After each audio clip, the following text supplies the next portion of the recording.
পশ্চিম এশিয়ায় যে অশান্তি চলছে তাতে অন্যতম আলোচ্য বিষয় হরমুজ প্রণালী। হরমুজ নিয়ে বিবৃতি পাল্টা বিবৃতি চলছে ইরান এবং আমেরিকার মধ্যে, কিন্তু চূড়ান্ত কোনো সমাধান সূত্রে পৌঁছানো যায়নি। আর এর মাঝে উঠে আসছে বড় খবর, এবার কি হরমুজ ইস্যুতে হস্তক্ষেপ করছে ব্রিটেন এবং ফ্রান্স? ভাবছেন কেন এই প্রসঙ্গ আসছে? চলুন সেটাই এবার আপনাদেরকে জানাই। পশ্চিম এশিয়ার অস্থির পরিস্থিতির মধ্যে আন্তর্জাতিক কূটনীতিতে একটি বড় পদক্ষেপ। ব্রিটেনের প্রধানমন্ত্রী কিয়ার স্টারমার এবং ফ্রান্সের প্রেসিডেন্ট ইমানুয়েল ম্যাক্রো একসঙ্গে আলোচনা করতে চলেছেন একটি গুরুত্বপূর্ণ গ্লোবাল বৈঠক, যার মূল লক্ষ্য বিশ্বের অন্যতম গুরুত্বপূর্ণ সমুদ্রপথ হরমুজ প্রণালীকে আবার চালু করা এবং আন্তর্জাতিক বাণিজ্যকে স্বাভাবিক অবস্থায় ফিরিয়ে আনা। প্রথমেই জানা দরকার কেন এই হরমুজ প্রণালী এত গুরুত্বপূর্ণ। এই সরু সমুদ্রপথটি মধ্যপ্রাচ্যের তেল সমৃদ্ধ দেশগুলির বিশ্বের অন্যান্য দেশের সঙ্গে যুক্ত করে। বিশ্বের মোট তেল পরিবহনের প্রায় 20% এই পথ দিয়েই হয়। অর্থাৎ এই পথ বন্ধ হয়ে গেলে তার প্রভাব শুধু একটি অঞ্চলে নয়, গোটা বিশ্বের অর্থনীতিতে পড়ে। বর্তমানে ঠিক সেটাই ঘটছে।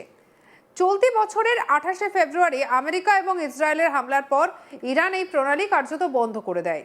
এরপর থেকে জাহাজ চলাচল প্রায় বন্ধ হয়ে যায়, বহু তেলবাহী জাহাজ মাঝপথে আটকে পড়ে, আর বিশ্বজুড়ে শুরু হয় জ্বালানি সংকটের একটা আশঙ্কা। আর এই পরিস্থিতিতে বিশ্ব অর্থনীতিতে বড় ধাক্কা লাগে। তেলের দাম বাড়তে শুরু করে, সরবরাহের শৃঙ্খল ভেঙে পড়ে এবং বিভিন্ন দেশে দৈনন্দিন জিনিসের দাম বাড়ার আশঙ্কা তৈরি হয়। এই কারণেই এবার উদ্যোগ নিল ইউরোপ। ব্রিটেন এবং ফ্রান্স যৌথভাবে একটি আন্তর্জাতিক বৈঠকের আয়োজন করেছে, যেখানে প্রায় 40টি দেশের প্রতিনিধিরা অংশ নেবেন। আর এই বৈঠকের মূল উদ্দেশ্য হরমুজ প্রণালীকে আবার নিরাপদ করা এবং সেখানে জাহাজ চলাচলকে একটা স্বাভাবিক রাখা। এই বৈঠকটি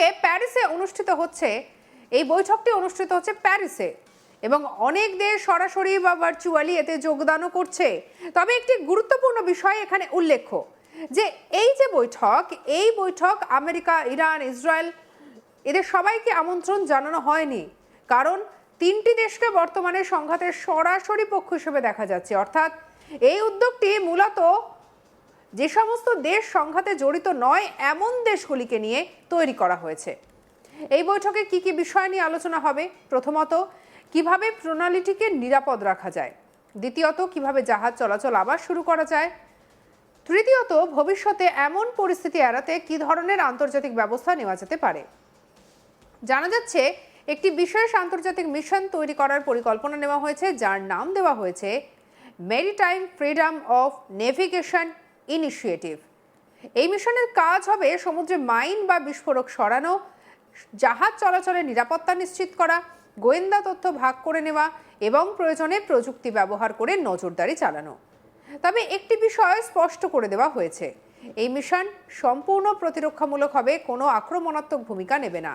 ব্রিটিশ প্রধানমন্ত্রী কিয়ার স্টারমার ইতিমধ্যেই বলেছেন, হরমুজ প্রণালীর বন্ধ হয়ে যাওয়া বিশ্ব অর্থনীতির জন্য ভীষণ ক্ষতিকর। তিনি এটাও জানিয়েছেন, এই প্রণালী আবার চালু করা এখন গোটা বিশ্বের দায়িত্ব। অন্যদিকে ফরাসি প্রেসিডেন্ট ম্যাক্রো বলেছেন, এই উদ্যোগের লক্ষ্য শুধু অর্থনীতি নয়, বরং আন্তর্জাতিক স্থিতিশীলতাকে বজায় রাখা। এই বৈঠকের আরেকটি গুরুত্বপূর্ণ দিক হলো এটি ইউরোপের স্বাধীন কূটনৈতিক অবস্থানকে তুলে ধরছে। কারণ একদিকে আমেরিকা নিজস্বভাবে ইরানের বিরুদ্ধে কড়া পদক্ষেপ নিচ্ছে, এমনকি কিছু ক্ষেত্রে অবরোধের কথাও বলছে, আর অন্যদিকে ইউরোপীয় দেশগুলি সেই পথে না গিয়ে নিজেদের আলাদা কৌশল গ্রহণ করছে। তারা সরাসরি যুদ্ধে জড়াতে চাইছে না, বরং পরিস্থিতি শান্ত হওয়ার পর নিরাপদ পরিবেশ তৈরি করতে চাইছে। এই বৈঠকে জার্মানি, ইতালি সহ আরও অনেক দেশ অংশ নিয়েছে। কেউ সরাসরি সামরিক সহায়তা দিতে পারে, আবার কেউ কূটনৈতিকভাবে সহায়তা করবে। একটি বড় সমস্যা হলো এই প্রণালী বন্ধ থাকার ফলে হাজার হাজার নাবিক এবং বাণিজ্যিক জাহাজ আটকে পড়েছে। প্রায় 20,000-এর বেশি নাবিক এই পরিস্থিতির মধ্যে রয়েছে বলে জানা গিয়েছে। তাদের নিরাপত্তাও এই বৈঠকের একটি গুরুত্বপূর্ণ আলোচ্য বিষয়। এখন প্রশ্ন হচ্ছে, এই বৈঠকের ফলে কি পরিস্থিতি বদলাবে?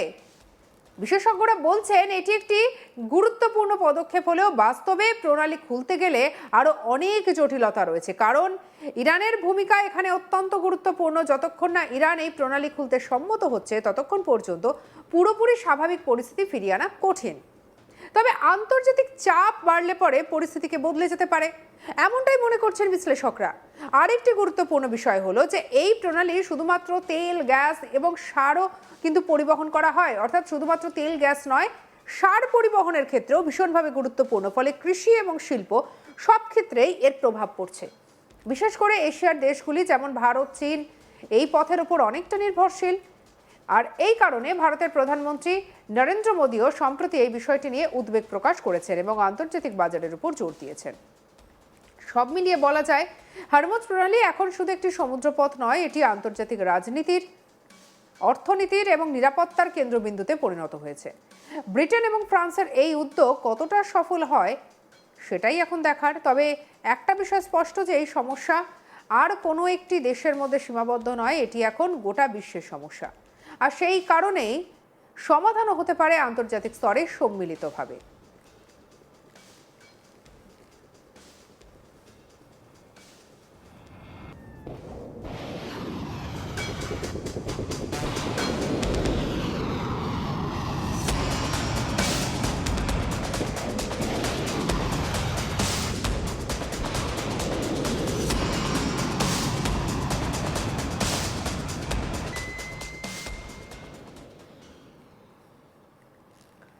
অর্থাৎ বোঝাই যাচ্ছে যে বর্তমান পরিস্থিতিতে দাঁড়িয়ে যে এমন সমস্যা বর্তমানে যে সমস্ত দেশগুলো যুদ্ধের মধ্যে জড়িত নয়, অর্থাৎ এই হরমুজ প্রণালী নিয়ে সংঘাতে জড়িত নয়, তারা এবারে বসতে চলেছে বৈঠকে। পশ্চিম এশিয়ায় যে অশান্তি চলছে তাতে অন্যতম আলোচ্য বিষয় কিন্তু এটাই, এই হরমুজ প্রণালী। হরমুজ নিয়ে বিবৃতি, পাল্টা বিবৃতি। ইরান এবং আমেরিকার মধ্যে সংঘাত কিন্তু থামার কোনো লক্ষণ নেই, যদিও একটা সাময়িক বিরতির মধ্যে বর্তমানে আছে দুই দেশ, কিন্তু চূড়ান্ত কোনো সমাধান সূত্রে পৌঁছানো যায়নি। আর এর মাঝেই উঠে আসছে বড় খবর, এবার কি হরমুজ ইস্যুতে হস্তক্ষেপ করছে ব্রিটেন এবং ফ্রান্স? ভাবছেন কেন এই প্রসঙ্গ আসছে?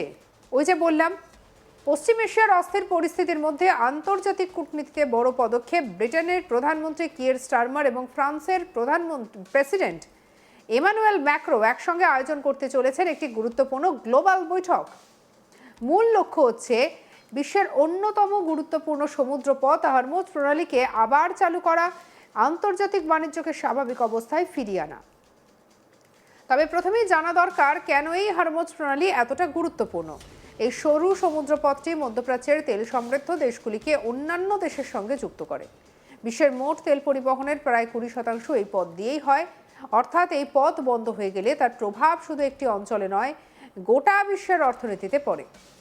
বর্তমানে ঠিক সেটাই ঘটছে। সঙ্গে রাখুন আজ তাক বাংলাকে। আপনার মতামত জানান কমেন্ট সেকশনে, সাবস্ক্রাইব করতে ভুলবেন না।